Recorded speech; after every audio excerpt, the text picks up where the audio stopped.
buenos días. Bienvenidos a la sesión de residentes de julio. Agradecemos la presencia del doctor Giver Castellanos y del Buenos doctor días. Carlos Martínez Arroyo, que será parte de los jueces.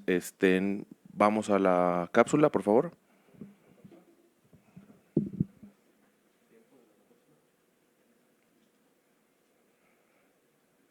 Hola, ¿qué tal? Buenos días. Soy el doctor Jorge Vázquez del Real. El día de hoy voy a compartir con ustedes la urocápsula hematuria como signo de neoplasia urológica.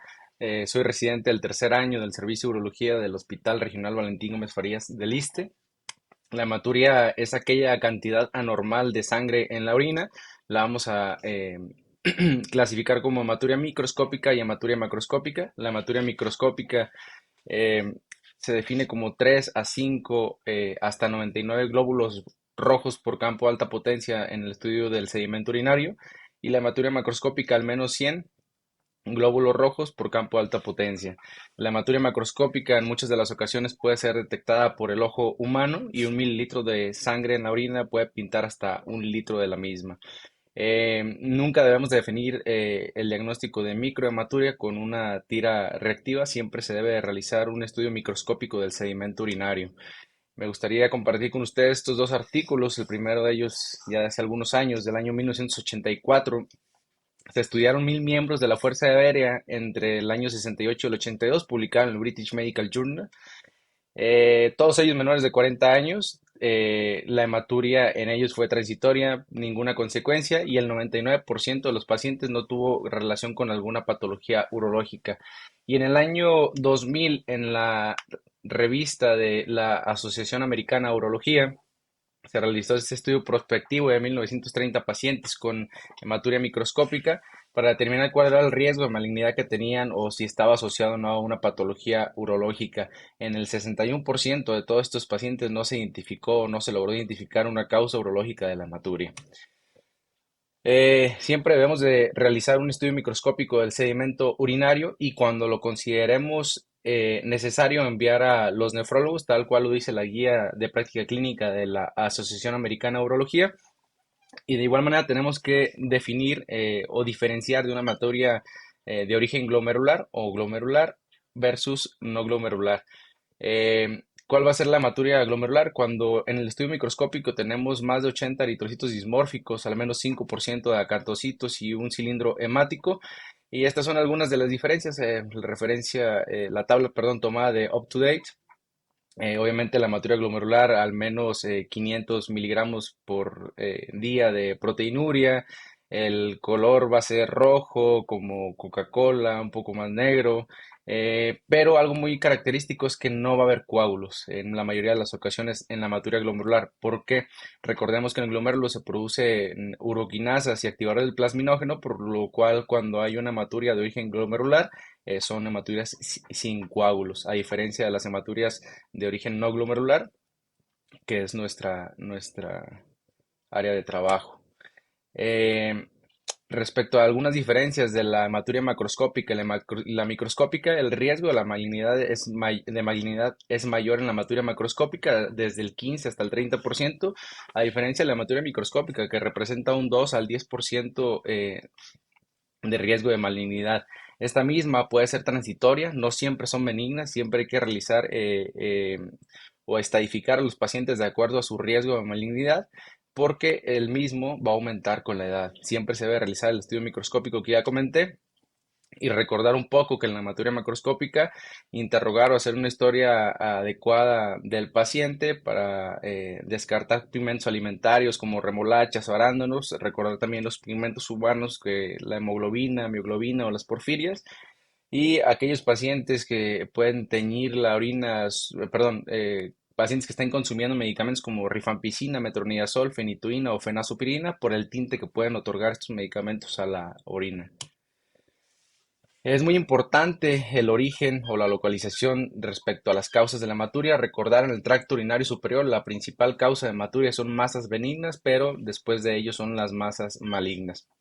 En el tracto urinario medio o en el uréter, la principal causa son malignidad después de la litiasis urinaria. Esto va a ser muy importante diferenciar de acuerdo a la edad del paciente.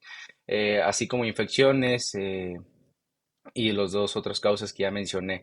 Respecto a la vejiga, la principal causa va a ser malignidad y en próstata y uretra, pues el crecimiento prostático obstructivo y obviamente cáncer de próstata. Algo muy importante, los coágulos, cuando hay presencia de estos, nos puede orientar al origen de la hematuria. Cuando son alargados y finos, pensar en un origen renal y ureteral. Cuando son grandes y amorfos, que inclusive ocasionan una retención aguda de orina, pensar en vejiga o próstata. Este es un esquema, igual lo tomé de la referencia aquí plasmada. Después de la cuarta década de la vida, la principal causa de hematuria en este grupo de pacientes, pues van a ser causas oncológicas, principalmente vejiga, riñón y próstata, y después de ello la hiperplasia benigna de próstata. ¿Cuál va a ser la conducta que vamos a tomar con estos pacientes? Me gustaría poner un énfasis en estas tres guías, en la americana, la canadiense y la japonesa, porque todas ellas coinciden en la conducta que vamos a tomar va a ser de acuerdo a la edad del paciente y los factores de riesgo que ellos tengan. Obviamente, someterlos o no a una cistoscopía y qué estudio de imagen o cuál va a ser el estudio de imagen para cada paciente. Retomando el estudio que presenté al principio de estos 1930 pacientes, el estudio prospectivo que se publicó en AUA año 2000, sí, en el 61% de los pacientes no se logró identificar una causa urológica de la hematuria, pero en el 12% de los pacientes había un tumor de vejiga, en el 13% una infección del tracto urinario y solamente el 2% una litiasis renal. Un poco en contraste con este estudio publicado ya en el año 2018, se realizó en Chicago un estudio retrospectivo de 1049 pacientes sometidos a una evaluación por hematuria microscópica. De todos ellos, solamente 12 fueron diagnosticados con una patología urológica maligna, solamente el 1.1%. De estos tumores, 6 eran de vejigas, 5 tumores renales y un tumor urotelial del tracto urinario superior. Por ello es muy importante clasificar a los pacientes de acuerdo al riesgo de malignidad que tengan al presentar la hematuria para ver cuál va a ser su abordaje y que se vean beneficiados del mismo. Eh, Estos son los criterios que están descritos en AUA para definir malignidad: la edad, el sexo masculino, la historia de tabaquismo, el grado de hematuria, la persistencia de la hematuria y el antecedente de una hematuria macroscópica. Hay unos factores adicionales para carcinoma urotelial, síntomas urinarios del tracto urinario inferior, perdón, antecedente de radiación, pacientes que utilizaron quimioterapia con ciclofosfamida o ifosfamida, historia familiar de carcinoma urotelial o síndrome de Lynch o factores ocupacionales. Estos van a ser los tres pacientes que vamos a tener: pacientes de bajo riesgo, aquellos pacientes menores a 50 años en el caso de las mujeres o 40 años en el caso de los hombres, que no fuman o que consumen menos de 10 paquetes año, con una hematuria microscópica en el estudio microscópico y sin factores de riesgo para carcinoma urotiral, que son los que comentábamos previamente. Los pacientes de riesgo intermedio, pues mujeres entre los 50 y los 59 años, hombres entre los 40 y los 50, que consumen 10 a 30 paquetes año, con un diagnóstico de hematuria microscópica en el examen microscópico, que ya tengan o no algún factor de riesgo adicional para carcinoma urotelial. Y los pacientes de alto riesgo, aquellos hombres mayores de 60 años o mujeres que consumen más de 30 paquetes año, con al menos 25 glóbulos rojos en el estudio microscópico y o el antecedente de una hematuria macroscópica. ¿Cuál va a ser la conducta con estos pacientes de acuerdo a la clasificación? En los pacientes de bajo riesgo, bien podemos realizar una cistoscopía y un ultrasonido o podemos vigilarlos y repetir el urinanálisis en 6 meses. Aquellos pacientes que inicialmente eran de bajo riesgo, pero que en el examen o en el uroanálisis que se realiza posteriormente persiste la hematuria, hay que clasificarlos ya como riesgo intermedio, y a estos pacientes hay que ofrecerles una cistoscopía y un ultrasonido. Y aquellos pacientes con un alto riesgo les debemos ofrecer una cistoscopía y una tomografía simple y contrastada del tracto urinario superior. Todo esto se resume en este diagrama que viene plasmado en la guía de diagnóstico y manejo de la hematuria microscópica de la Asociación Americana de Urología. Muchas gracias.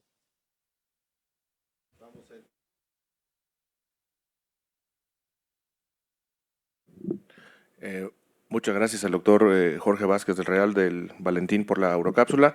Y antes de iniciar, queremos felicitar y bueno, y anunciar que el próximo sábado va a haber un debate internacional entre las confederaciones o las sociedades que pertenecen a la CAU, y por parte de la SMU nos va a representar el doctor Cristian Guillén Reveles. El tema va a ser enfermedad de Peyronie. Y esténse pendientes porque se va a compartir el link para poder conectarnos y ver su participación. Vamos a empezar con la primera contienda. Antes que nada, quiero agradecer a los jueces, al doctor Carlos Martínez Arroyo aquí presente, al doctor Elio Roberto Sánchez Alí y al doctor Jonathan Raúl Gómez Solís, que ya están conectados, como jueces de estas contiendas. Ahorita la primera contienda es el equipo de Puro Norte, Anet Heredia, Carlos Valerio, Ángel Castro, versus Uroqueens, Jessica Ibarra, Mariel García, Diana Ortiz, y el tema es cálculo de 10 a 15 milímetros, ureteroscopía flexible versus mini-PERC. Necesitamos, no sé si hay alguien presente de Uroqueens, y Carlos, bueno, vamos a ver el volado. Hola Carlos, ¿cómo estás? Buenos días. Buenos días. ¿Águila o Sol? Águila. Águila. Fue Águila. Tú escoges si empiezas o no, y qué parte, ureteroscopía o mini-PERC. Ureteroscopía. Y yo sigo. Ok, entonces, Carlos, tú empiezas hablando sobre la mini-PERC, ¿de acuerdo? Acuérdate del tiempo. Excelente. Y suerte.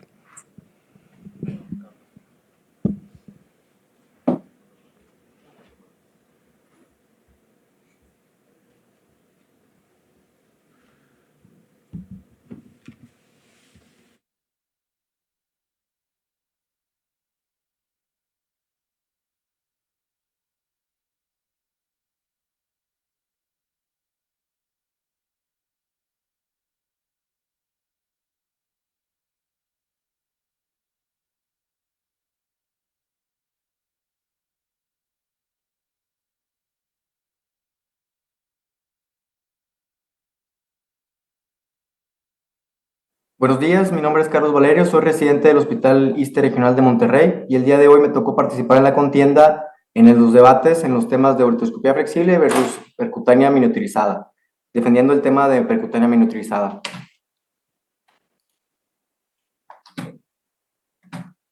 Para empezar con algo de historia, se acepta el término desde 1980, siendo el gold standard en la nefrolitomía percutánea para el tratamiento de delitos complejos y de gran volumen. Este tipo de tratamiento fue restringido a ciertos cirujanos, ciertos centros médicos especializados y a ciertos pacientes debido a que existía una gran morbilidad en aquella época. Hiller desarrolló una técnica de mini-PERC para extender el uso de percutánea en los pacientes pediátricos, disminuyendo considerablemente el tamaño del tracto, así como también las morbilidades con ello. Jackman utilizó una mini-PERC modificada con el uso de una camisa ureteral en 1998 para hacer litotricia intrarenal en niños, y este tracto miniaturizado fue utilizado hasta el 2021. Posteriormente se fueron desarrollando nuevas tecnologías, disminuyendo también los tractos, así como también disminuyendo también las morbilidades asociadas a este tipo de procedimiento. Una percutánea fácil o una flexible difícil. Gracias a los avances tecnológicos se han mejorado los tratamientos y técnicas e instrumentos para el tratamiento de cálculos del tracto urinario superior, mejorando los resultados de baja tasa de morbilidades con una alta tasa libre de lito. El tamaño del tracto importa. Se habla de que conocemos que la nefrolitotomía percutánea, una de las diferencias más características es que se puede realizar una litotricia efectiva y una rápida extracción de fragmentos debido a que se puede tener una mejoría o una amplitud en la visión. Se habla de que la percutánea estándar es de 24 a 32 French, la mini PERC es de 14 a 22 French y la ultra mini PERC es de 11 a 13 French, mientras que la micro PERC es de 4.8 a 11 French. Se habla también de que la nefrolitotomía percutánea tiene mayor stone free rate que la ureteroscopia flexible. Se sabe que en el cáliz inferior se confiere una mayor dificultad técnica con las ureteroscopias flexibles y los dos procedimientos son equiparables en términos de eficacia, seguridad, para el paciente, siendo más eficaz en la extracción rápida de cálculos, disminuyendo la comorbilidad o la morbilidad del tiempo quirúrgico en el paciente. Sin embargo, la ureteroscopía flexible tiende a ser un poco más seguro a medida que la nefrolitotomía percutánea se avanza hacia los tractos más miniaturizados. El rol de la anatomía pelvical-isquial en cuanto al tratamiento para ureteroscopía flexible. Este es un estudio retrospectivo de un periodo de 3 años donde se evaluaron 108 casos de litiasis del cono renal inferior. Sabemos que el tratamiento de litos localizados en los cálices inferiores es el menos efectivo en cualquiera de las modalidades que se quiera tratar los litos renales. En este estudio hubo una mayor prevalencia de una relación 2 a 3 en mujeres, una media de edad de 54 años con una media de lito de 9.3 milímetros. Lo que se evidenció en este estudio es que el ángulo infundibulopélvico agudo menor a 30 grados fue el mayor predictor de fallo al tratamiento de ureteroscopía flexible, lo que se tradujo en una menor tasa de libre de lito y en un mayor tiempo quirúrgico, como se puede observar aquí en esta tabla. El uso de doble J, es seguro utilizar un catéter doble J, una camisa de acceso ureteral en pacientes que tienen uréteres vírgenes. En ocasiones se requiere colocar un catéter doble J previo a la ureteroscopía flexible, principalmente en pacientes jóvenes, pacientes masculinos que se puede tener dificultad para ascender la camisa de acceso ureteral en un primer intento quirúrgico, elevando el costo así como la morbilidad, siendo que el paciente tiene que ser sometido a múltiples tratamientos quirúrgicos y múltiples procesos anestésicos que van a aumentar la morbilidad. Se sabe que a mayor diámetro de la camisa de acceso ureteral va a haber mejor visibilidad, va a haber mejor remoción de litos de manera eficaz, va a haber menor presión internal. Sin embargo, el uso de estas camisas de acceso ureteral amplias va a dañar la perfusión del uréter, provocando una estenosis en el uréter asociado. Aquí tenemos un artículo donde se demuestra o se quiere comparar el costo-efectividad por procedimiento. Se habla de que el nefroscopio es un instrumento reutilizable, es un instrumento de acero inoxidable que tiene gran capacidad y tiene una larga duración, mientras que en los ureteroscopios flexibles existen de las dos modalidades, son desechables y analógicos. Los desechables tienden a ser un poco más costosos en la cuestión de que se requieren acaparar o se requiere de un cambio periódico, así como también los ureteroscopios flexibles analógicos o los reutilizables, en los cuales se requiere algunas veces de ciertos mantenimientos programados para poder mantener la buena visibilidad de las fibras ópticas. Aparte, también se habla de que el uso de consumibles, las camisas de acceso ureteral, las canastillas utilizadas en este tipo de tratamiento pueden elevar los costos significativamente en contraparte de la nefrolitotomía percutánea. Aquí en este estudio no se encontró ninguna diferencia significativa en el tiempo operatorio, en el tiempo hospitalario, ni en el stone-free rate, tampoco en las complicaciones. Sin embargo, se elevaron los costos de materiales hasta 1.160 euros por el tratamiento de ureteroscopía flexible, contra 656 euros en los tratamientos para nefrolitotomía percutánea miniaturizada. Este es un metaanálisis de una revisión sistemática comparando 7 artículos relacionados a la mini-PERC y la cirugía de entrenar retrógrada. Se utilizaron una base de datos de PubMed, del Embase, del Cochrane y del Google Scholar, donde se compara la tasa libre de litos, la tasa de complicaciones, el tiempo quirúrgico y la estancia hospitalaria. Hablando de entrada, hablando de la tasa libre de lito, aquí en esta gráfica de Forest Plot, podemos observar que el estudio se dividió en dos grandes grupos. En grupo donde fueron 3 artículos donde se estudiaron la litiasis de polo renal inferior y 4 artículos donde se estudiaron la litiasis en sitios de renales no especificados, siendo 252 pacientes tratados con percutánea, obteniendo 233 pacientes con stone-free rate versus 299 pacientes tratados con ureteroscopía flexible, con 252 pacientes que quedaron con stone-free. Se observó que la distribución de los datos en la gráfica de Forest Plot fue significativamente favorable para la percutánea en cuanto a la tasa libre de lito, sobre todo en polos renales inferiores.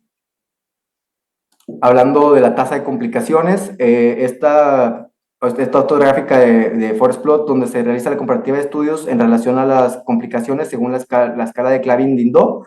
En este estudio se tomó un total de 36 eventos adversos de los 263 pacientes operados de nefrolitotomía percutánea. Solamente 36 pacientes tuvieron eventos adversos tipo 1 y tipo 2 relacionados con fiebre y dolor postoperatorio, así como también en la ureteroscopía flexible. De los 290 pacientes operados, se tuvieron 35 eventos adversos, también de grado 1 y 2 del Calvin-Dindot, donde se demuestra aquí en esta gráfica de Torres Plot que la distribución de los datos no tiene una diferencia significativa para ninguno de los dos tratamientos, que sigue siendo un tratamiento equiparable en cuestión de complicaciones. Doctor Castellanos. Hubo ¿Acabó el una tiempo? diferencia, sí. Carlos, Sí.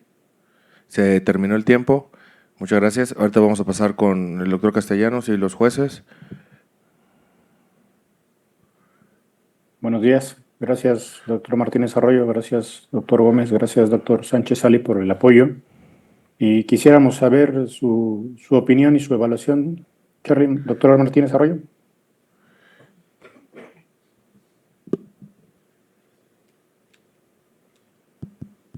Hola, buenos días.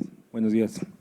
Bueno, Carlos, creo que siempre que vas a hacer una presentación hay que estar midiendo bien los tiempos, saber cuánto tengo de información, no porque tengas mucha información es lo mejor, puedes tener 2, 3 artículos, sobre todo ahora que hay tantos multianálisis, multicéntricos, hacer más específico tu análisis de los artículos. Los artículos no se analizan de acuerdo a cada estudio. Si tú estás presentando un análisis multivariado con un multianálisis y tienes unas gráficas de bosque o de forest plot que le llaman, pues tienes que analizar en cuanto a los resultados y si te fijaste, todas no hay diferencia significativa. Ese es el tema de esto, por eso es se recurre tanto a que haya polémica o que haya discusión entre estos 3 temas que se van a discutir en la mañana, y es que tienes que dar el análisis muy específico. Quieres analizar tan específico el artículo que pierdes la esencia de lo que es lo significativamente estadístico, y eso creo que es lo que te faltó un poquito. De ahí en fuera, pues siempre hay que tratar de tener mejor dicción y no corretear la información, ¿no? Eso es muy importante.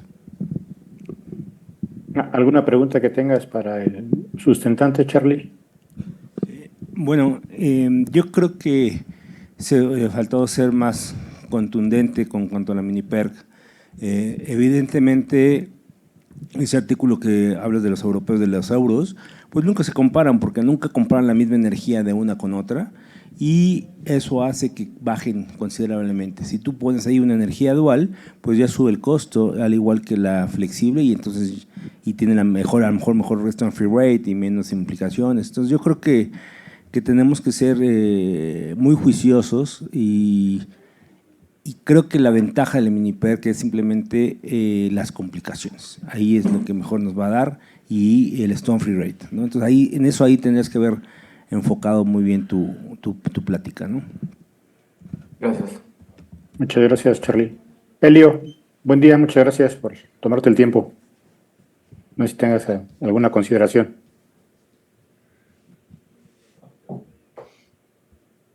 No se escucha, creo que no tienes el micrófono encendido.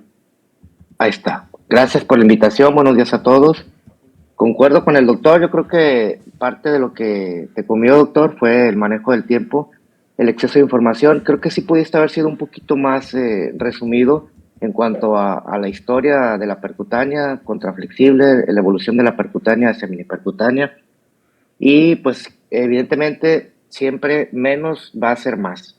Entonces trabajar un poquito en eso, prepara un poquito más practica, mejor dicho, tu presentación 1 o 2 días antes para que vayas tomando la consideración en tiempo.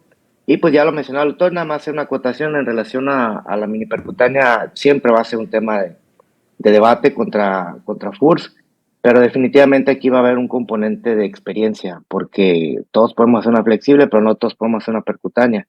Y básicamente eso va a ser, y yo estoy convencido de que ese es el tema en cuanto a la polémica en esto.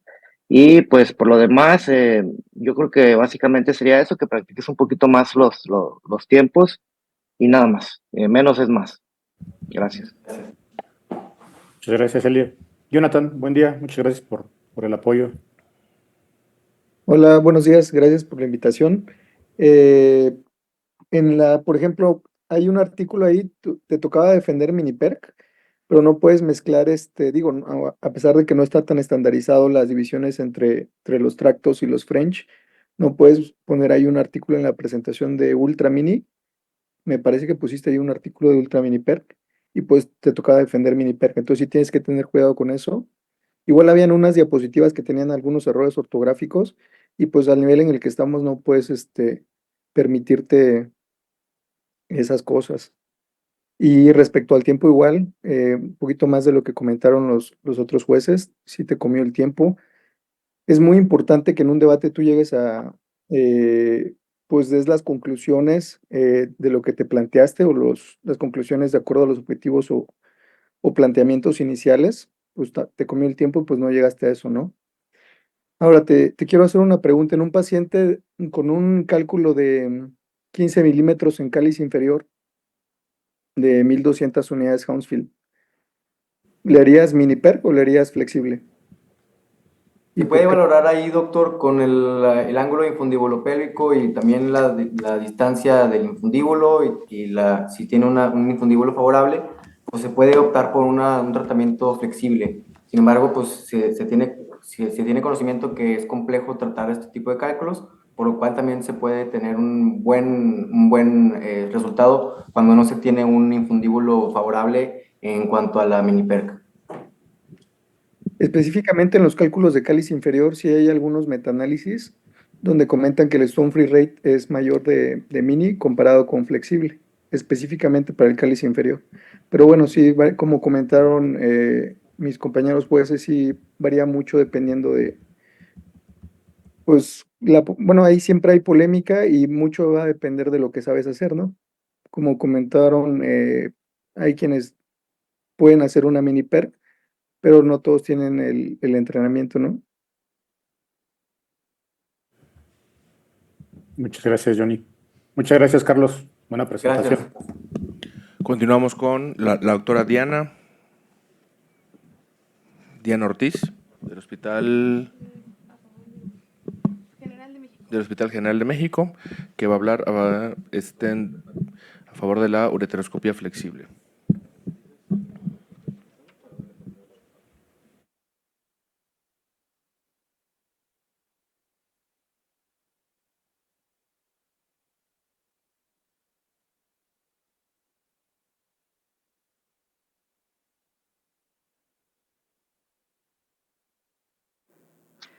Hola, buenos días. El día de hoy hablaremos sobre litos renales de 10 a 15 milímetros defendiendo la postura de ureteroscopía flexible. Estos son los integrantes de mi equipo UroQueens y como parte de la presentación tenemos en el contenido una introducción, un pequeño análisis y llegar a las conclusiones. En cuanto a la introducción, sabemos que la prevalencia de litiasis a nivel mundial se estima del 1 al 20% dependiendo de la región geográfica en la que nos encontremos, teniendo una prevalencia de hasta el 10% en países de primer mundo como lo son Canadá, Suecia y Estados Unidos. Y se sabe que ha habido un incremento en los últimos 20 años hasta el 37%. La litiasis renal es un problema de salud pública con una alta recurrencia, sabiendo que posterior al primer evento podemos tener una recurrencia del 10% al año, del 35% a los 5 años y del 50% a los 10 años. Es importante saber también que a mayor prevalencia también hay mayor costo en cuanto al diagnóstico, el tratamiento y el seguimiento, y se estima que hay un incremento anual de $3,494 por individuo, que si tenemos un costo directo aumentaría hasta $4.5 billones. Los cambios en el estilo de vida también han hecho que haya aumento en enfermedades asociadas a la litiasis, como son la obesidad, la diabetes y las cardiopatías. Y tenemos que tener en cuenta que aproximadamente 25% de los pacientes que presentan un cuadro de litiasis requerirán de tratamiento quirúrgico, por lo que depende de nosotros determinar el mejor tratamiento quirúrgico que requiera nuestro paciente. En cuanto a las guías europeas mencionan en el tratamiento de piedras de 10 a 20 milímetros la realización de litotripsia extracorpórea, la cual aún sigue pues aún sigue bien en la práctica clínica, sin embargo ha entrado en desuso debido a las nuevas tecnologías y a la miniaturización de los tractos en aquellos pues abordajes percutáneos. Es importante entonces analizar qué es mejor, una ureteroscopía o la mini percutánea. Tenemos aquí un metaanálisis en donde se valoraron 8 estudios clínicos aleatorizados. De estos estudios se valoró la tasa libre de litiasis, el descenso de la hemoglobina, las complicaciones posquirúrgicas y los días de estancia hospitalaria. Podemos ver en esta gráfica que en cuanto a la tasa libre de litiasis fue un poco mayor en aquellos pacientes sometidos a la mini percutánea. Sin embargo, si valoramos aquellos estudios en donde se tomó en cuenta el descenso de la hemoglobina, hubo un mayor descenso de hemoglobina en aquellos pacientes sometidos a la mini percutánea y también se encontró que en general las complicaciones fueron un poco mayores en aquel grupo que fue sometido a mini perc. También podemos ver que en cuanto a días de estancia hospitalaria, hubo un mayor tiempo de estancia en aquellos que fueron sometidos a mini-PERC, con una media de 3.9 días versus 2.7 días a aquellos pacientes que fueron sometidos a ureteroscopía. En este otro metaanálisis, en el que se valoraron 18 estudios clínicos aleatorizados, se valoró también el tiempo quirúrgico, la tasa de transfusión y algo que es muy importante, el dolor mediante la escala visual análoga en el transcurso del postoperatorio. Se tuvo en este metaanálisis, al igual que en el otro, que la tasa libre de litiasis fue un poco mayor en aquellos pacientes con mininefrolitotomía percutánea. Sin embargo, si tomamos en cuenta la tasa de transfusión, el tiempo de hospitalización, pues la escala visual análoga en cuanto al dolor durante el postoperatorio y el descenso de la hemoglobina, al igual que las complicaciones, podemos determinar que la ureteroscopía flexible ofrece una menos morbilidad, una mayor comodidad y mayor calidad de vida en el postoperatorio para el paciente. Es importante tomar en cuenta la costo-efectividad. En estos dos estudios tomaron el costo-efectividad de la mini-PERC versus la ureteroscopía flexible en litos de 1 a 2 centímetros renales y se valoró que en general los costos que se tomaron para ureteroscopía flexible eran menores que aquellos costos que se utilizaban para mini-PERC. Hablando de piedras en cáliz inferior, podemos ver que pues tenemos que tomar factores que puedan ser no favorables para la realización de litotricia extracorpórea, como es la composición del lito, la anatomía renal, como en aquellos con infundíbulo estrecho, y una comorbilidad agregada. Y teniendo en cuenta que las tasas libres de litiasis de la litotricia extracorpórea llegan hasta el 57.8%, que en realidad son bajas, por lo que tenemos mejores tecnologías para llegar a tasas libres de litiasis en litos de cáliz inferior. Tenemos aquí un metaanálisis en el que se incluyeron un total de 5 estudios y en donde se encontró que la tasa libre de litiasis llegó hasta el 95% en pacientes con ureteroscopía. En cuanto a complicaciones posquirúrgicas, se encontró que hubo un menor porcentaje de complicaciones posquirúrgicas en los grupos de ureteroscopía. Tenemos también que el tiempo de fluoroscopía en el que fue sometido el paciente fue menor en aquellos pacientes sometidos a ureteroscopía y también la estancia intrahospitalaria, al igual que en los otros metaanálisis, fue menor. Tenemos aquí algo que considerar también, que actualmente en la ureteroscopía se puede utilizar un ureteroscopio reusable o un ureteroscopio de un solo uso. Esto es importante valorar porque aquellos pacientes que se utiliza un ureteroscopio de un solo uso presentan tasas mayores de libre litiasis, una estancia menor hospitalaria y, en general, menores complicaciones asociadas al procedimiento. Como lo podemos ver en esta tabla, en donde se valoraron en el grupo de ureteroscopios de un solo uso, en el que se vio que podía haber menos fiebre y menos sepsis en general en el procedimiento. En este estudio, en el que les muestro ahorita, se incluyeron 2 grupos de 52 y 70 pacientes cada uno. Todos los litos que se encontraban en cáliz inferior y en el segundo grupo se utilizó un ureteroscopio desechable que obtuvo una mejor tasa libre de litiasis, como lo habíamos valorado. Además, es importante ver que hubo un tiempo de hospitalización menor y una tasa de complicaciones menores, por lo que podemos decir que el uso del ureteroscopio flexible desechable disminuye el tiempo quirúrgico proporcionando una buena visión, un buen ángulo de flexión y menores complicaciones. Es importante también valorar que ya existen nuevas técnicas de láseres, en donde tenemos el tulio y también tenemos el olmio, que anteriormente era el estándar de oro. En este estudio se incluyeron 3 estudios, 6 de los cuales fueron aleatorizados y 7 de ellos fueron de cohorte, y en donde se valoró que el láser de tulio tenía una mayor tasa libre de litiasis pues comparado con el olmio, por lo que ofrece menores tasas de complicaciones, menor tiempo intraoperatorio y menor tasa de retropulsión.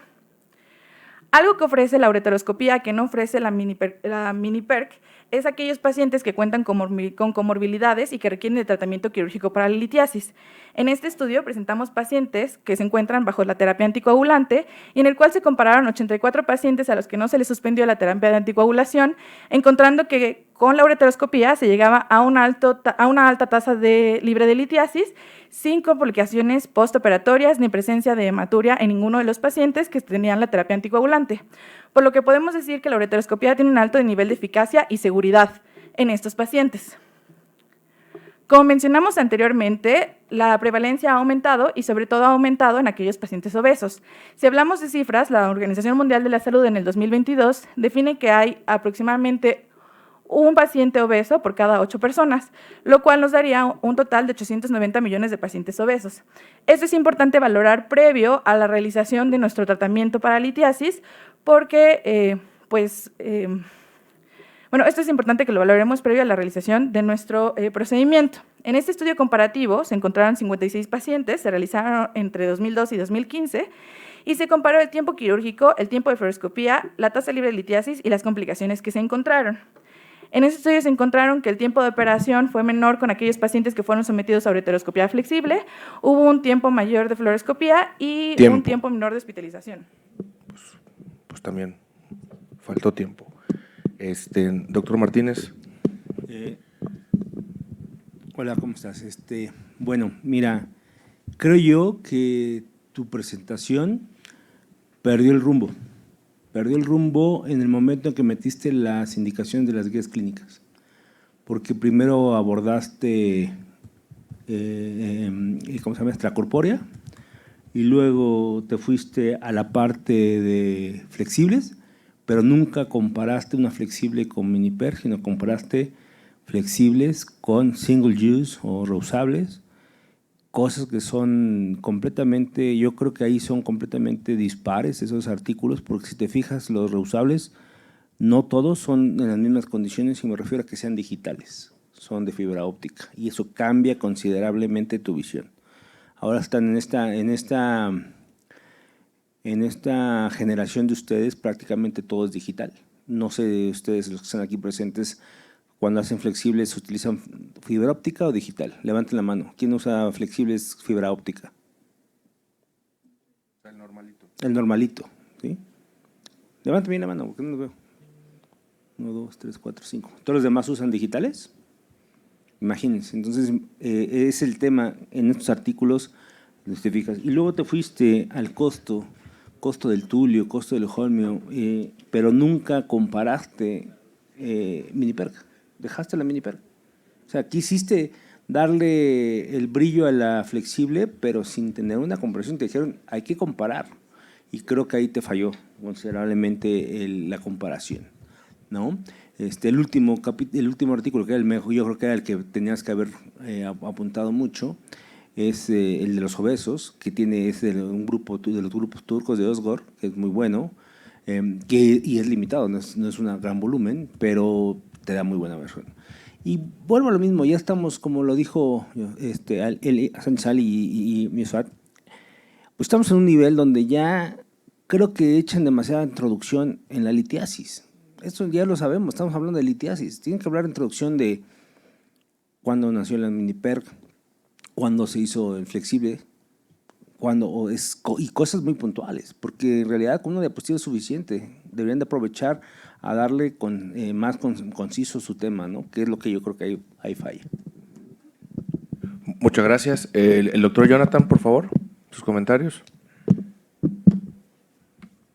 Igual un poquito más de lo mismo, se comió, el tiempo te comió, no alcanzaste a dar las conclusiones de lo que te habías planteado. Como comentó el doctor Carlos, no fue un debate, o sea, no fue una comparación clara, ¿no?, entre mini-PERC y flexible.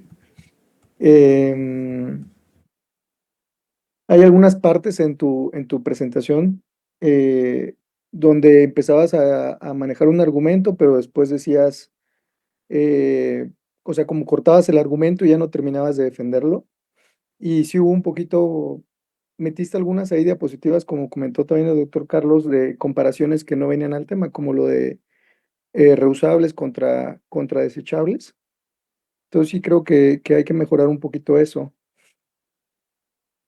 Te quiero hacer una pregunta. En una de las diapositivas pusiste que el láser de Tulio tenía eh, menor retropulsión comparado con el Olmio, pero ¿por qué metiste esa diapositiva? ¿Tenía algún objetivo comparando Miniper con flexible?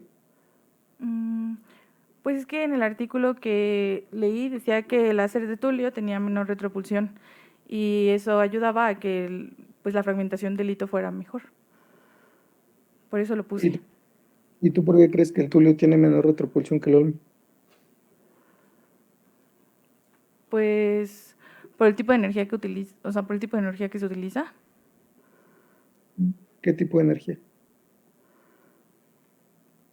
Mm,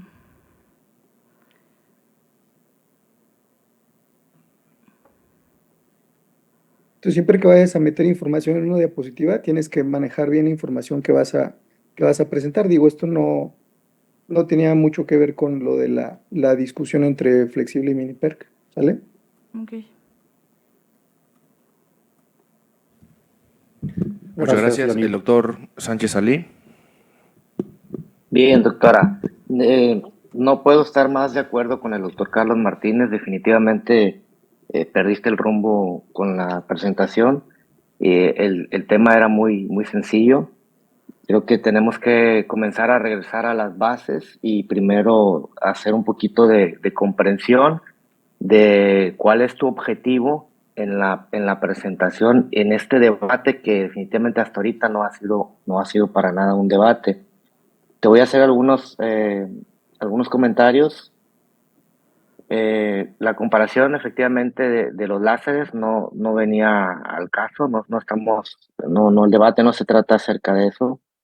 Eh, y como en alguna ocasión, uno de mis compañeros residentes, amigo, el doctor Héctor Sánchez, me dijo una vez, la persona que va a exponer un tema es la que más debe de saber de ese tema, porque esa persona la preparó, estuvo días investigando, leyendo artículos, y una pregunta tan sencilla como la que te hicieron ahorita entre la diferencia de los láseres y por qué te genera menos retropulsión, deberías de haberlo sabido.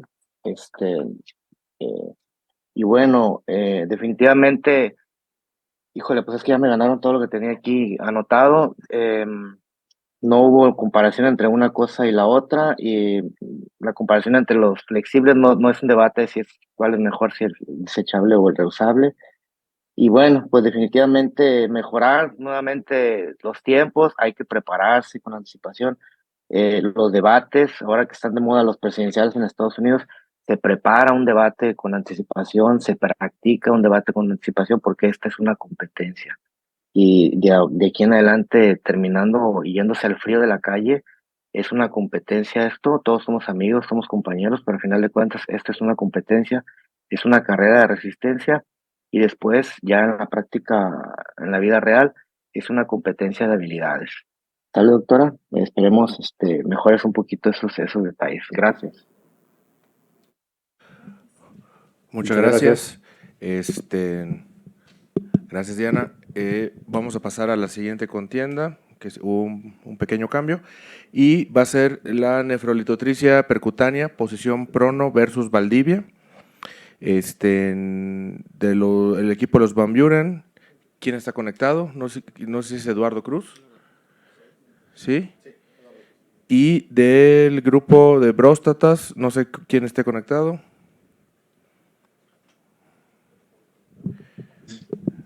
Galán, Martínez. Ok, están en línea, si se los pueden poner para decidir quién va a empezar. Sí.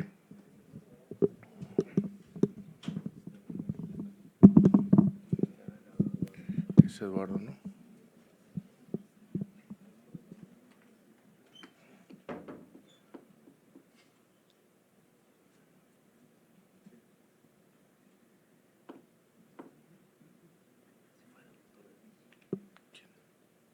Sí, salió mi autograma.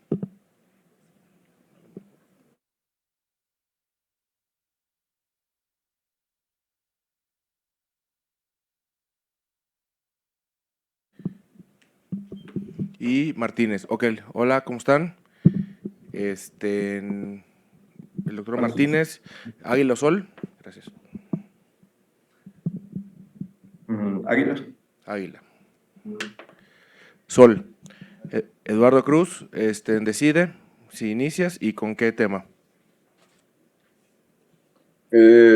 Pues yo paso en segundo y con tema de supino, doctor. Ok, entonces, Manuel, tú vas a hablar de primero y vas a hablar sobre la posición prono. Perfecto. Bueno, perfecto, gracias.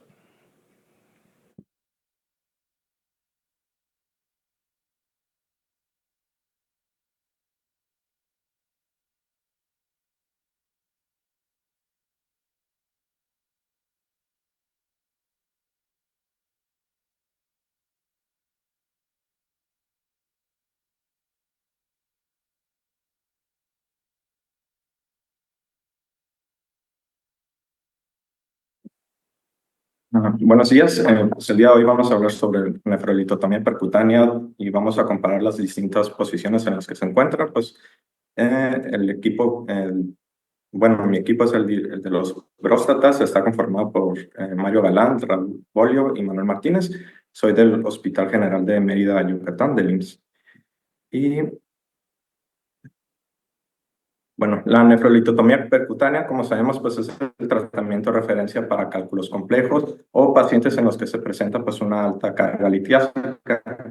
En las guías, pues como podemos observar, pues la nefrolitotomía percutánea pues es el estándar para cálculos renales mayores a 20 milímetros y así como pues también está considerado dentro de 10 a 20 milímetros como una opción en el polo inferior, cuando tienen datos factores desfavorables para una litotripsia extracorpórea.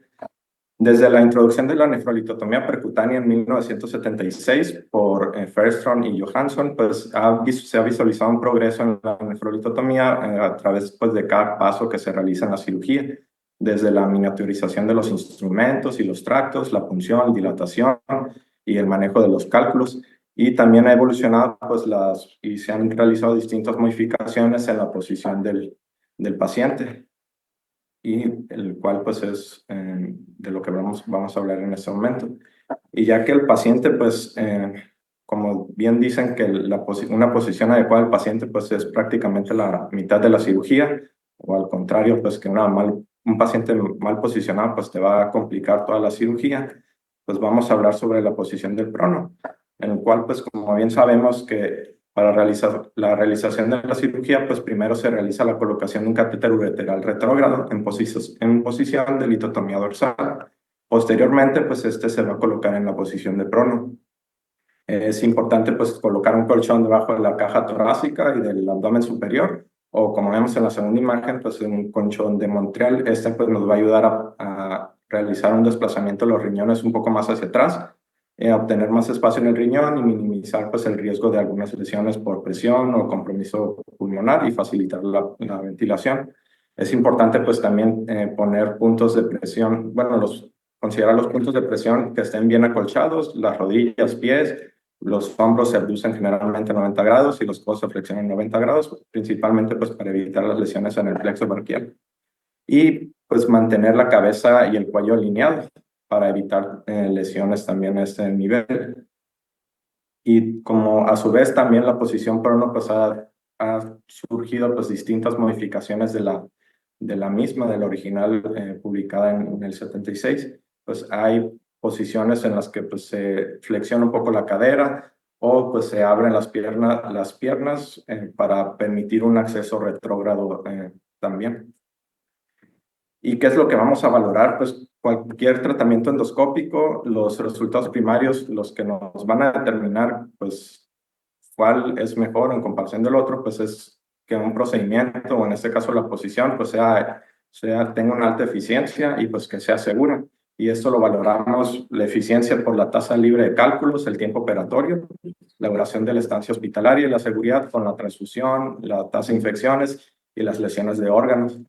¿Qué ventaja nos ofrece la posición de prono? Pues va a proporcionar una superficie más amplia para el acceso, va a permitir una punción más favorable para el cáliz inferior posterior, o obtener múltiples vías de absceso, ya que como tenemos una superficie más amplia, pues es más fácil colocar varios tractos. Y pues a su vez también va a ser más fácil manipular el nefroscopio y los litotriptores. También vamos a tener una buena distensión del sistema colector, y esto pues nos va a mejorar la visión y vamos a tener un menor riesgo de lesión del visceral perirrenal. Esto pues es especialmente útil en pacientes con múltiples cálculos caliciales, ya que como habíamos comentado, pues la movilidad del endoscopio pues es mejor que en comparación con el Valdivia, y va a facilitar la punción del polo superior debido a la posición del paciente. También, al igual que se realiza en Valdivia, pues también se puede realizar de cualquier manera la punción, tanto de manera fluoroscópica o ecográfica. Y también la nefrolitotomía percutánea en la posición de prono pues ha demostrado que se puede realizar de manera bilateral en ciertos casos seleccionados, y pues se puede realizar de manera segura y eficaz. Entonces, ¿qué comparación tenemos respecto a Valdivia? Y bueno, las limitaciones en las que tenemos pues Valdivia, ya que vamos a tener un espacio limitado para la punción del cáliz superior es más difícil. Va a ser más difícil la punción y la dilatación, ya que la posición en supino pues no va a tener tanta fijación en el riñón, y va a estar más móvil, por lo cual puede dificultar principalmente a la hora de realizar la dilatación del tracto. Y a su vez, pues la disminución del sistema, del llenado del sistema colector, pues el cual se va a estar colapsando constantemente con cada salida del nefroscopio, pues puede dificultar la visión. Lo que dicen las guías, pues realmente ninguna se inclina por alguna posición, comenta que ambas son igualmente seguras. Sin embargo, pues tiene cierta tendencia hacia el supina debido al acceso retrógrado que permite. Sin embargo, pues hay una técnica descrita por Hamamoto, en la cual pues evalúan, pues, más bien tiene una serie de pacientes en los cuales pues indican que el acceso retrógrado en la posición prono pues también es un procedimiento pues altamente reproducible. Y también pues existen diversos artículos, en pues un metaanálisis de Chang, el cual incluyeron 9 estudios, de los cuales 2 fueron ensayos aleatorizados controlados, incluyendo un total de 6,400 pacientes.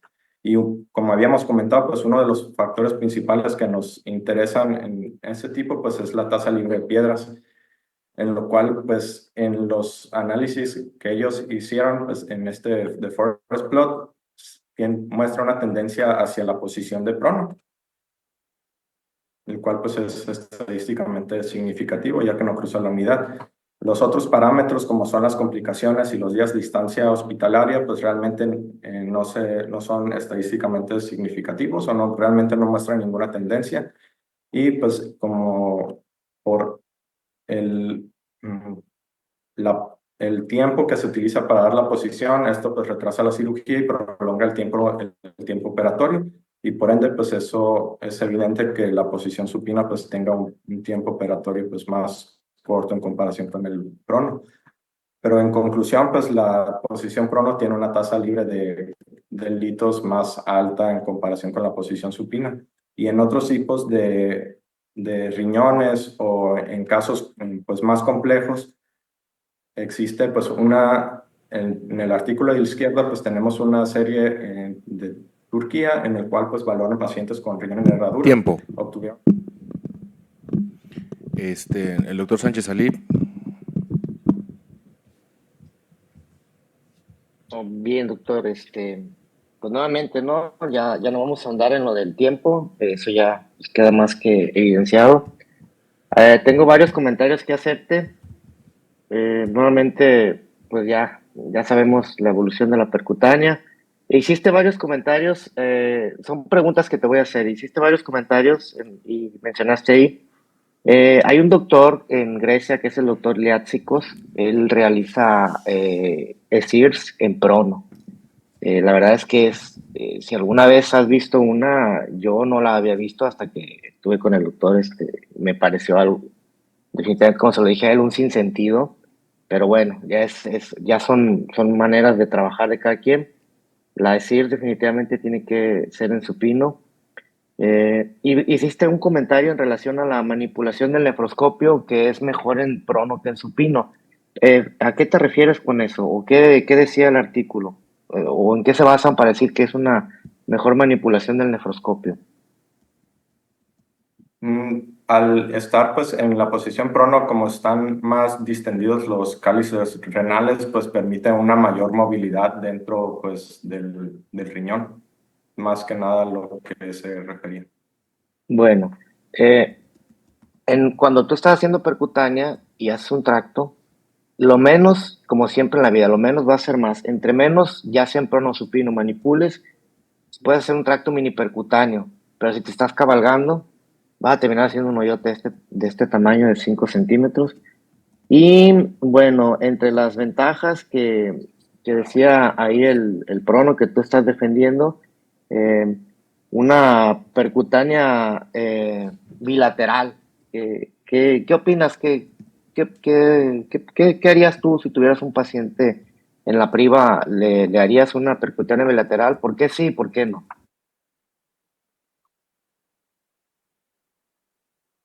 Pues realmente no, bueno, sería cuestión de valorar al paciente. Igual hay litos, si fuera a lo mejor un gallino, ambos que fueran piélicos, que en sí no se viera pues muy complicada la cirugía, pues tal vez se pudiera ofrecer uno, pero pues si estamos hablando de que tuviera corales bilaterales de ambos lados, pues no, mejor pues trataría de operar un lado primero y después irme con el otro, no en un Ok, mismo tiempo quirúrgico.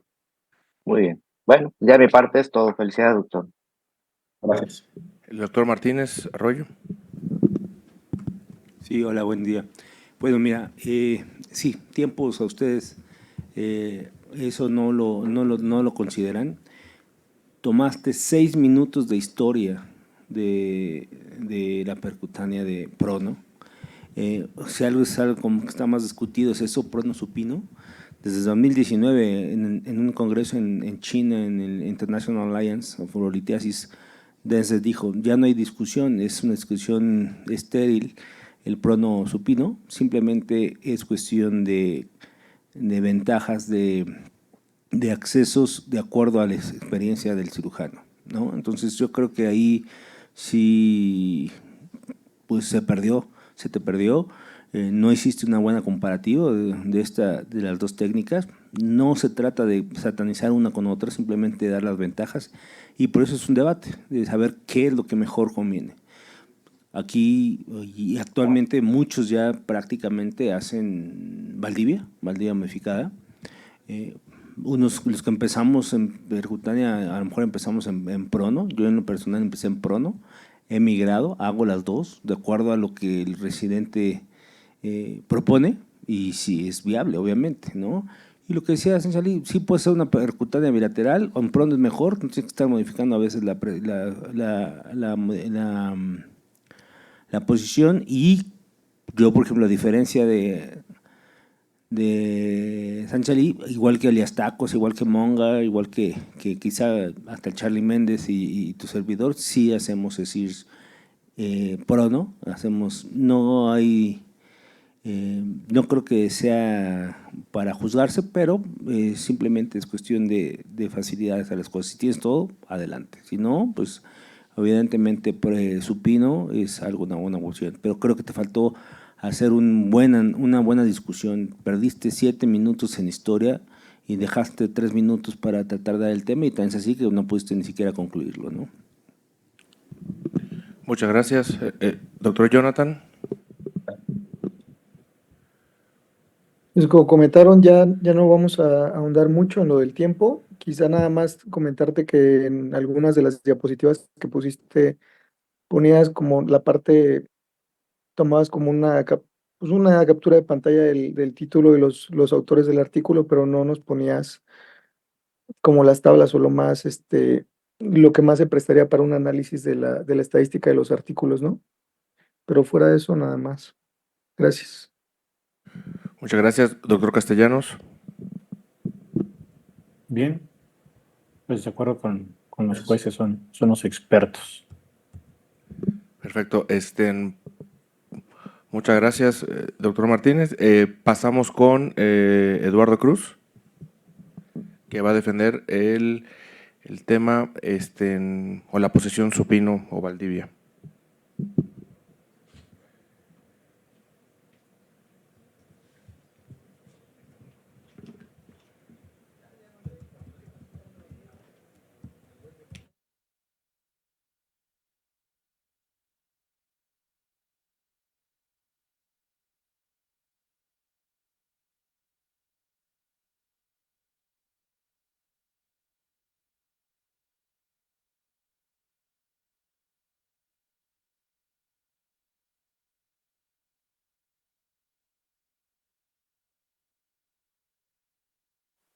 Hola, ¿qué tal? Yo soy el doctor Eduardo Cruz, soy del Hospital Español. Estoy, bueno, representando al equipo 6 de los Van Buren. Está compuesto también por el doctor José Hernández Arzosa del Hospital ABC y el doctor Alexis García del IMSS de La Raza. Nos toca hablar de nefrolitotripsia percutánea, la posición prono contra la posición supino.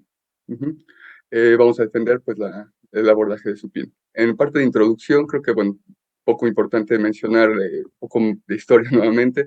En 1941, el doctor Rupert and Brown hicieron la primera nefroscopía durante una cirugía abierta. Fue relativamente algo un poco fortuito, tanto el doctor William Goodwin, 1955, que igualmente al tratar de hacer una arteriografía logró canular de forma igualmente fortuita la pelvis renal y generó una pielografía enterograda y dejó una nefrostomía. Posteriormente, la extracción de un lito percutáneo por Herstrom, que como igualmente se describió en la presentación pasada, se logró una extracción de un lito de forma percutánea con un cistoscopio en un trayecto ya previamente formado, y posteriormente el doctor Amplatz y Smith, que acuñaron el término de endourología y se generaron este tipo de dilatadores, igualmente que el doctor Peter Algen, al hacer sus dilatadores telescópicos coaxiales. Pero no fue hasta 1987 que el doctor José Gabriel Valdivia describió la técnica, pues una técnica modificada de forma supina para nefrolitotomía percutánea de técnica simplificada, que así la llamó inicialmente, en la cual podía también incluso agregar la ureteroscopia homolateral simultánea, que es el SIRS, que inicialmente la describía como que tenía una gran o mayor facilidad para poder diseñar. Todo esto sale de este artículo publicado en 2023, específicamente por el doctor José Gabriel Valdivia Uria, donde nos habla de toda la historia de la endourología y cómo fue que se empezaron a acuñar estos términos y cuáles fueron las complicaciones que se fueron encontrando en el camino, pues lo cuenta de primera mano, es un artículo muy interesante. Posteriormente, bueno, quiero compartirles estos dos artículos que son las series más importantes, fueron las series de los CROES, de nefrolitotomía percutánea, un estudio con una gran cantidad de pacientes, más de 5,000 pacientes, donde se definieron cuáles eran las complicaciones que se encontraban principalmente en cualquiera de las dos, ¿sí? Tanto en la posición supino como en la posición prono. Para obviamente hablar de las diferencias, tendríamos que primero definir cuáles son las complicaciones que tenemos que encontrar. Entonces, viendo la clasificación de Clavien-Dindo y las complicaciones, vemos que pues uno prácticamente son la derivación de una derivación de una cirugía normal. Prácticamente podemos hablar de náuseas, un poco de dolor, y incluso ya en un estadio 2, las complicaciones que requieren intervenciones farmacológicas específicas o la transfusión de sangre. Esto es importante porque cuando se hizo la relación, pues se encontraba que obviamente había una gran cantidad de pacientes que se encontraban en grado 1 y grado 2. ¿Cuáles eran las complicaciones que más frecuentemente se encontraban? Pues era fiebre, sangrado, entre otros, ¿no?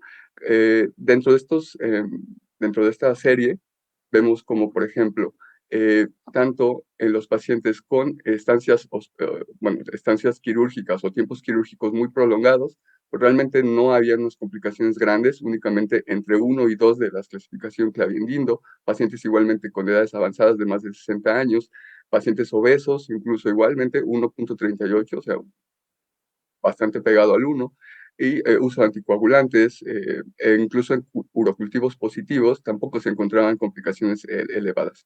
Únicamente se encontró como complicación bastante frecuente la clase funcional avanzada, tanto 3 y 4 de la clasificación ASA, que sí se llegaban a encontrar complicaciones en una media de por lo menos de 2, ¿no? Entonces, bueno, en estos artículos, que son revisiones sistemáticas y ensayos clínicos, que a mi parecer son los artículos más importantes que hablan sobre este tipo de temas, encontramos igualmente unas grandes similitudes entre las dos técnicas. Esto ya abordando específicamente las diferencias, encontramos que la tasa de éxitos quirúrgicos pues, son prácticamente similares en cualquiera de las causas que estemos observando, tanto en la carga de litiasis, como en el lado, como en los polos, como en la tasa de función renal, como en el índice de masa, del índice de body mass index, perdón. También en los tipos de litos complejos en clasificación de GAIS, también incluso grado 1, 2, 3, 4, no hay diferencias entre realizar cualquiera de las dos técnicas. En lo que sí se llegó a encontrar un poco de diferencias en los tiempos quirúrgicos, en los cuales en la posición supino se encontraba una discreta, pues una discreta mejoría, un poco más rápidas que en unas posiciones pronos. En el cambio de hemoglobina, o sea, que nos traduce como el sangrado, también se llegó a encontrar, pero realmente una significancia estadística muy limitada, tampoco es una muy grande. Y bueno, en los abordajes en los que se hacía pues en abordajes infracostales también se llegaron a ver algunas complicaciones. Complicaciones como fiebre, necesidades de transfusión, stone free rate y con fragmentos residuales no hay diferencias. Igualmente vemos, por ejemplo, igualmente aquí en esta revisión sistemática de todos estos artículos, como puede indicar el diamante, vemos que no hay diferencia estadística en la tasa libre de delitos. En los tiempos quirúrgicos sí hay diferencias que apoyan mucho a favor de la posición supino, y de las días de estancia hospitalaria tampoco se traduce, aunque el tiempo quirúrgico puede ser favorable para la posición supino, no se traduce clínicamente en un aumento de estancia hospitalaria. Igualmente, la tasa de complicaciones, aunque como se puede ver igualmente en el diamante que está tocando la línea, no hay significancia estadística, pero sí tiene una tendencia hacia la posición supino de favorecer. En este otro artículo, que también me parece que es uno de los más importantes, pues me parece que es la el ensayo clínico más importante en este sentido por su significancia estadística, vemos como hay 112 pacientes que lo comparan supino contra prono y bueno, nos adelantan que no hay, es un estudio de no inferioridad, donde se compara que no hay diferencias. Vemos igualmente entre la cantidad de acceso, la cantidad de trayectos y el tipo de punciones, entre el tipo de abordaje, entre la décima y onceava costilla, tanto intercostales, entre la carga de los litos y entre los días de estancia hospitalaria no hay diferencias. En lo que sí se encontraron diferencias es, bueno, en la cantidad de accesos que se realizaban en los polos superiores y los polos inferiores, que bueno, obviamente en polos superiores se realizaron más en abordaje prono y en los polos inferiores se realizaron más en posiciones supino. ¿Mm? Actualmente realmente no es una indicación absoluta, como lo vamos a ver más adelante. La tasa de complicaciones igualmente no se encontró ninguna diferencia, únicamente en los días de estancia hospitalaria. Entonces, bueno, la posición durante la nefrolitotomía percutánea, e incluso en cálculos complejos, no tiene un impacto en su tasa de éxito, e igualmente el hacer un paciente con una posición supina, pues, no tiene mayor tasa de complicaciones importantes. Este otro artículo es un metaanálisis en pacientes específicamente obesos, súper obesos, 2.720 pacientes, igualmente 7 artículos, donde, bueno, stone free Tiempo. rate. Doctor Castellanos. Creo que hay que ajustarse al tiempo nuevamente. Y bueno, comenzamos con el doctor Jonathan Gómez. Jenny. Dentro de la comparativa o dentro de las últimas diapositivas de tu presentación, mencionaste en un trabajo de Vicentini que no había diferencias en las complicaciones. Sin embargo, en tu diapositiva pusiste que había una diferencia en Clavien 2, bueno, mayor a Clavien 2 de 3 versus 14% con una P significativa. Entonces siempre tienes que ser concordante con lo que mencionas, con lo que dice el artículo y lo que pones en la presentación, ¿no? Te llevaste como 2 minutos más o menos en explicar las complicaciones, en definir las complicaciones. pero al final la mayor parte de tu presentación dijiste que no había una diferencia en las mismas. Entonces, pues no le veo mucho sentido a que inviertas tiempo de tu debate si ni siquiera llegaste a las conclusiones, ¿no? Del planteamiento y los objetivos que tenías para defender su PIN. Gracias. Gracias, Jenny.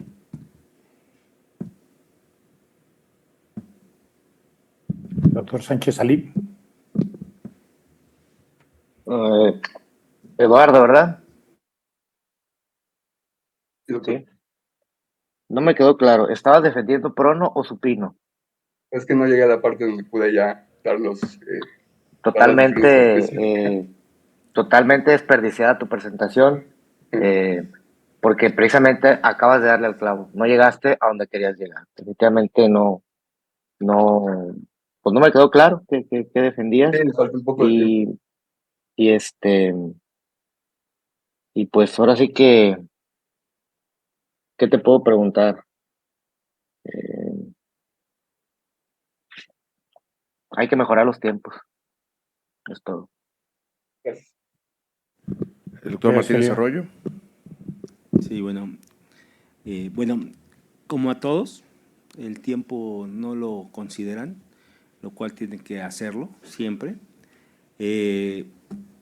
Igual, dan demasiada historia, a pesar de que sea una sola diapositiva, una diapositiva con una carga de información. Las diapositivas fueron malas porque son muy cargadas de información, tan es así que ni siquiera se pueden ver los títulos de los artículos. Y como dijo Jonah, pues complicaciones, te tardaste 2 minutos y medio en complicaciones, de prono, pero estamos comparando otra cosa, estamos haciendo cuál es lo ideal.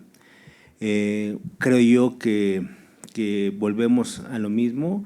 La esencia de lo que les dan como un debate es lo que tienen que tomar como parte esencial de la plática, es decir, tomar 1, 2, 3 artículos referentes y no ser categóricos como decir que es el mejor trabajo el de Fabio, cuando son 112 pacientes, cuando hay multianálisis francos, cuando está el trabajo de César Scofone con Silvia y con Brian Eisner, por ejemplo, y con Graco, que tienen mucho mejor volumen de pacientes y dan mejor la comparación.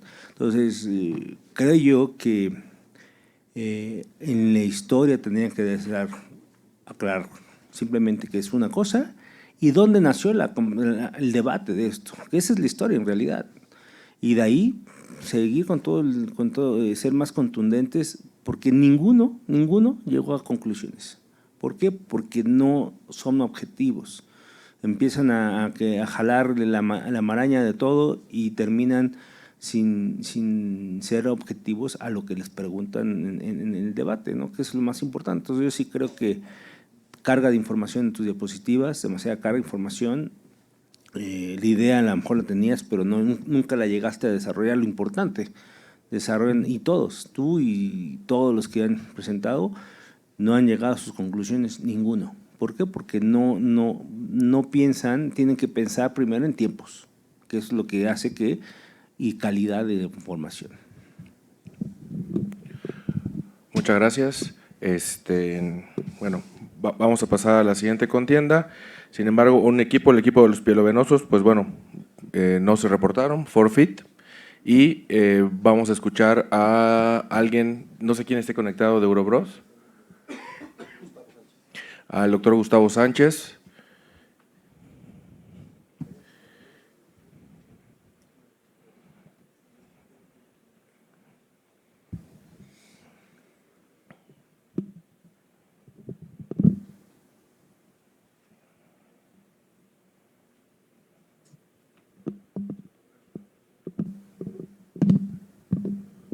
¿Sí está conectado? Los contrincantes no Hola Gustavo, ¿cómo estás?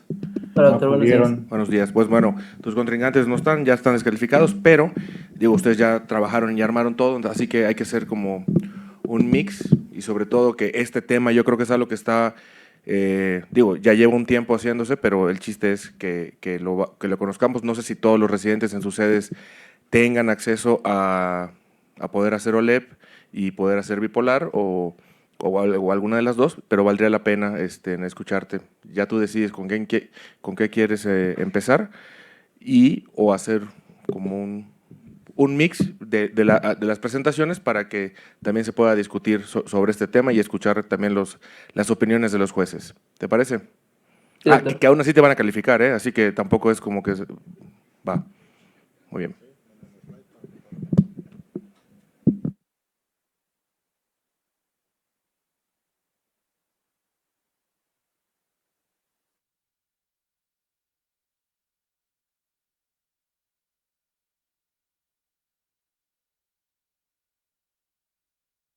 Bueno, buenos días. Mi nombre es Gustavo Sánchez. Vamos a hablar sobre el tema de enucleación prostática con láser de Olmio contra enucleación con láser bipolar. Vamos a comenzar con la enucleación con láser de Olmio. Sabemos que el láser de Olmio es un láser sólido que se encuentra dentro de longitud de onda de 2140 nanómetros, con una penetrancia al tejido entre 3 y 4 milímetros, generando coagulación y necrosis de tejido. Y su uso para enucleación prostática fue descrito desde 1998 por Fraundorfer y Gilling. Dentro de la eficacia tenemos que tiene una eficacia favorable para mejorar el Qmax y el IPSS a corto y mediano plazo en seguimientos hasta 24 meses. Las tasas de retratamiento son significativamente menores para el uso del LEP en próstatas mayores a 80 gramos. Dentro de los beneficios encontramos que en ensayos aleatorizados de hasta 13.000 pacientes, donde se realizó una comparativa de los múltiples tratamientos quirúrgicos contra la RTUP monopolar, la enucleación con láser de Olmio logró mejores valores en cuanto al Qmax y al IPSS, encontrando diferencias hasta en 36 meses de 1.07 mililitros segundos para el Qmax y hasta 0.8 puntos para el IPSS, lo que ha demostrado que tiene una menor duración en el cateterismo, una menor disminución de la hemoglobina postoperatoria, menor tasa de transfusión y menor cuadro de retención aguda secundario a coágulos. En un ensayo controlado de 20 pacientes asignados a nucleación con láser de Olmio y 20 para energía bipolar, teniendo como mediciones preparatorias el volumen prostático, la orina residual y los hallazgos en neurodinamia, no tuvieron diferencias significativas entre ambas modalidades. Sin embargo, para las mediciones intraoperatorias, como lo son el tiempo quirúrgico, la energía y el peso, los resultados fueron favorables hacia el láser de Olmio, con un tiempo quirúrgico aproximado de 43 minutos para el láser de Olmio contra 60 minutos de nucleación bipolar, una recuperación más pronta y un tiempo de cistoclisis menor para el láser de Olmio. La enucleación prostática con bipolar está limitada por tiempos más largos en la sala de recuperación y en la sala quirúrgica, así como requerimientos de irrigación más prolongados, de esto debido a la visibilidad reducida y una mayor propensión al sangrado. La enucleación con energía bipolar está limitada por los tiempos más largos en la sala de recuperación.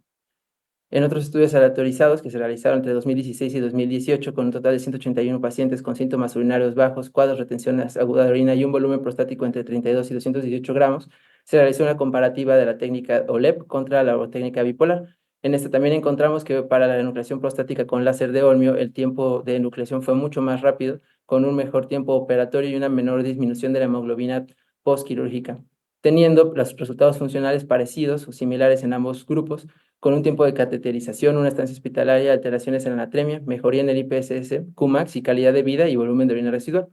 La OLEP demostró un mejor tiempo operatorio con una menor morbilidad perioperatoria, teniendo las mismas tasas de irrigación vesical, tiempo de cateterización, estancia intrahospitalaria, alteraciones de la anatremia y en las mejorías del Qmax. Entonces, la OLEP tuvo un mejor tiempo operatorio con una menor morbilidad.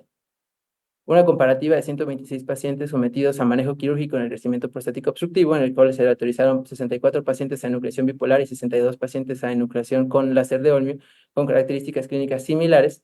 Se encontró que los pacientes sometidos a enucleación con láser de Olmio tenían un tiempo operatorio más corto, un tiempo de extracción más corto, una menor disminución de la hemoglobina perioperatoria, un tiempo de irrigación vesical, de cateterización y de hospitalización más cortos. En cuanto a los resultados funcionales, ambos grupos obtuvieron resultados satisfactorios, y mantuvieron la mejoría desde el inicio del cuadro hasta el seguimiento hasta los 3 años, hablando específicamente del Qmax, el IPSS, la calidad de vida y el residuo postmiccional.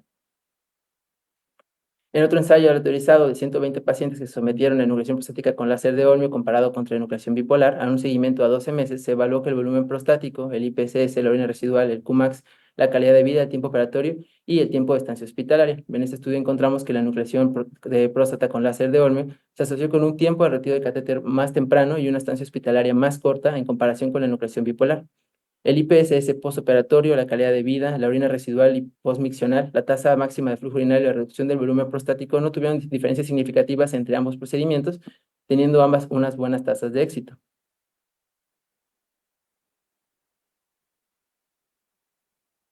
No sé si quieren hacer una acotación ahorita los jueces o quieren El revisar doctor el otro Sánchez, tema. Sí, gracias. híjole, yo sí, Perdón. mano, ¿Le me podemos poner estás pausa durmiendo.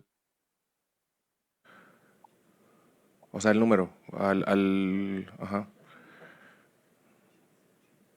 Sí, Gustavo, Dígame, doctor. te sugiero menos cargadas las diapos, man. No sé si exista, yo hace pues ya algún tiempo que egresé, pero en mis tiempos teníamos una regla, era 8 por 8 en las diapositivas. O sea, entre más letra pongas, más menos interés, se pierde el interés de la persona que te está escuchando. Creo que es demasiado, estás leyendo, pues, no se trata de venir a leer, se trata de que pongas dos, tres cosas, dos, tres palabras, y tú seas quien desarrolle el tema para que la atención la tengas con nosotros. De lo contrario, la atención la pierdes tú y la atención se centra en la diapositiva 100%. Entonces, pues eso es lo que te sugiero, nada más. Gracias. Jonathan, doctor Jonathan, no está. De las diapositivas que pones donde llenas de letras, mi sugerencia es más bien poner las tablas, porque sí es importante que mencionas lo de los grupos, pero no vemos las características de las poblaciones que están comparando. Entonces, quizás si pusieras las tablas, como menciona el doctor Sánchez, para quitarle un poquito la carga a las diapositivas y aparte a los que te estamos evaluando, pues nos serviría, ¿no? Para valorar el estudio, si son poblaciones similares o no son similares, si varía o difieren en alguna variable o alguna característica preoperatoria o intraoperatoria, ¿no? Pero sí tus diapositivas están muy cargadas. Como punto positivo, pues eres de los pocos, y no es que el único que no perdió tanto tiempo en la introducción y en la historia y se fue directo a la comparación, ¿no? Por esa parte estuvo bien. Gracias. Muchas gracias. Bueno, bueno, no sé, el doctor Martínez ya está conectado, pero independientemente de que, bueno, ya hiciste una presentación, eh, tú, tú, con todo lo que revisaste para hacer ambas presentaciones, etcétera, ¿qué puedes concluir comparando OLED con bipolar? ¿Qué opinas? ¿Qué harías tú? ¿Qué has hecho o qué has visto? Bueno, dentro de lo que investigué, pues realmente los resultados funcionales son muy parecidos en ambos. Ambos demuestran una mejoría en el Qmax, en el IPSS. Ambos presentan pocas tasas de complicaciones posoperatorias. El tiempo de cateterización en ambos es menor. Si bien los resultados en los estudios no alcanzan la significancia estadística para elegir entre uno y el otro, ambos son buenas técnicas. Algo que me llama la atención es que, por ejemplo, también hablan de la curva de aprendizaje, siendo que para bipolar la curva la ponen cercano a los 40 pacientes y para OLEP lo ponen entre 40 y 60 pacientes para alcanzar la eficacia del procedimiento. Entonces, realmente depende más bien de lo que tengamos en nuestro hospital. Uno de los puntos a favor del bipolar es que pues, en cualquier momento en el que la técnica se complique, por cualquier razón, se puede cambiar a RTUP bipolar, por ejemplo, sin necesidad de cambiar equipos. Entonces, realmente depende más bien de lo que tengamos a nuestra disponibilidad. Ok, ¿tú Yo tienes tengo una, todo en tu hospital? ¿Perdón?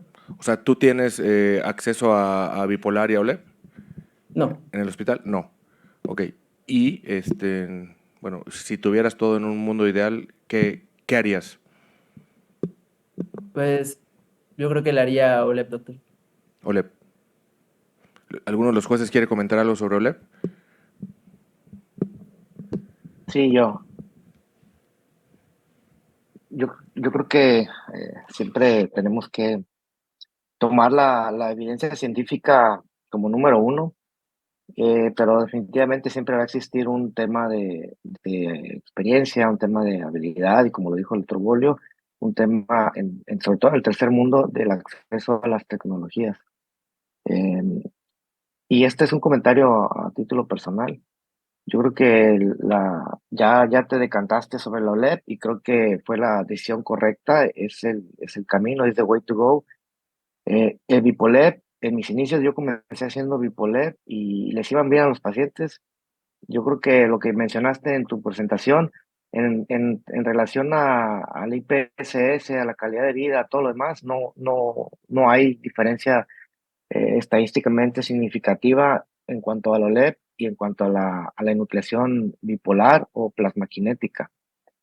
Pero definitivamente en la cuestión de la curva de aprendizaje, eh, y como lo repito, hablo a título personal, creo que con la OLED es muchísimo menos que con la bipolar, porque en la enucleación bipolar siempre vamos a hacer una enucleación mecánica y en la OLED la enucleación es prácticamente sin presión, o sea, la enucleación te la va dando el láser, hablando específicamente de Olmio, sin meter otras tecnologías que no vienen al caso. Pero sí, yo creo que vas por el camino correcto y el OLED es el camino a seguir. Y como en alguna ocasión le escuché a un maestro decir, una vez que te subes al OLED, que comienzas a dominar la técnica, no vuelves a hacer otra cosa. Jamás vas a volver a hacer una RTU. Entonces, el tema de la curva de aprendizaje, estuve revisando algunos artículos hace poco que dimos un curso de OLED y la gran mayoría están sobre 50 casos para sentirte cómodo en realizar el procedimiento. Y en nuestro medio, pues lo único que pudieras pensar que detiene a los pacientes es el tema económico, pero una vez que estás en la práctica clínica, eso es totalmente falso. Y un paciente que le explicas bien las ventajas de una técnica sobre la otra, en lo personal, no tengo ningún paciente que se quiera hacer algo que no se OLED.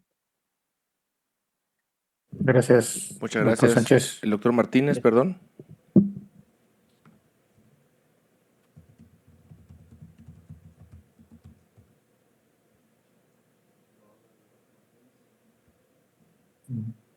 Johnny, creo que querías hacer una acotación. Sí, muchos de los que hacemos OLED y sobre todo cuando estamos empezando, tenemos al lado pues la energía bipolar, ¿no? Por un receptoscopio sobre todo para hacer hemostasia y cuando no nos sentimos tan cómodos nada más para hacer la hemostasia con el láser, a veces echamos mano ahí del bipolar, hay quienes dicen que sí, hay quienes dicen que no. Eh, pero una de las cosas que mencionaste ahorita es que en caso de que se complique el procedimiento, a favor de la Bipolep, podrías resolverlo más fácil. ¿Qué tipo de complicación crees que podías resolver más fácil tú con la Bipolep comparada con la OLEP? No era tanto como por la complicación, era más bien por la accesibilidad que ya tienes ahí mismo el equipo. Ok. Pero ¿qué tipo de complicación? O sea, ¿en qué momento vas a decidir si estás haciendo un OLED que vas a cambiar? Yo creo que era lo que quería preguntar o lo que preguntó el doctor Jonathan. Principalmente sería el sangrado. Ok, con sangrado en OLED es cuando te cambiarías a una RTU bipolar. Sobre todo fue lo que encontré. Ok. Doctor Martínez. Sí, perdón que hay un puche de ruido en la sección del consejo, pero yo creo que aquí en la parte de innovar o cuál tener, es importante poder determinar, y como dijo Sanchalí, saber bien seleccionar a tu paciente. Si tú tienes el paciente, no va a tener ninguna complicación. Tampoco es empezar tu curva, pues no vas a meterte con un león de 200 gramos, ¿no? Entonces, creo yo que tienes que tener muy limitadas tus eh, decisiones de cuándo empezar con una y cuándo empezar con otra, cuándo hacer con una, cuándo pasar al bipolar, no solamente es el sangrado, a veces el tiempo quirúrgico, y eso a veces te hace que tengas que tú tener mejor resolución, ¿no? Si tenemos mayor ventaja en bipolar, sí, los que tienen mayor ventaja en Jorep, pues bueno, ya Jorep me voy y a coagulo y tengo mucho mejor ventaja. Eso es como, por ejemplo, un ejemplo, a lo mejor burdo, pero es Ricadedu, que dice, no puedo hacer yo una cirugía abierta si no tengo, yo prefiero una laparoscópica, porque no sé hacer cirugía abierta, ¿no? Entonces, como ahora, muchos están creciendo con el HOLEP y eso lo van a hacer, ya no van a hacer con el bipolar como nosotros en nuestra época empezamos, ¿no?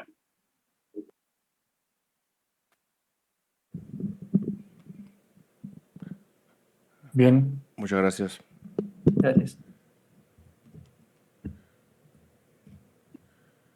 Pues creo que con esto concluimos las contiendas del día de hoy. Muchas gracias al doctor Sánchez Salí, al doctor Carlos Martínez Arroyo y al doctor Jonathan Gómez por el apoyo. Pues incentivamos a los jóvenes que se tomen un poco más en serio esto, que preparen mejor las presentaciones, pues a fin de cuentas están representando a sus sedes, están representando sus equipos y pues lo que planeamos o lo que quisiéramos es que representaran también a la sociedad en otros foros y este tipo de dinámicas es para eso, para ser perfectibles y mejorar estas situaciones y ustedes tengan más argumentos, o sea, tómenlo como aprendizaje, no lo tomen como crítica, nada de eso, o sea, realmente están en formación y creo que tienen mucho tiempo para mejorar este tipo de cuestiones que para la formación a la larga creo que también es importante. No sé, el doctor Bolis, ¿tenga algún otro comentario?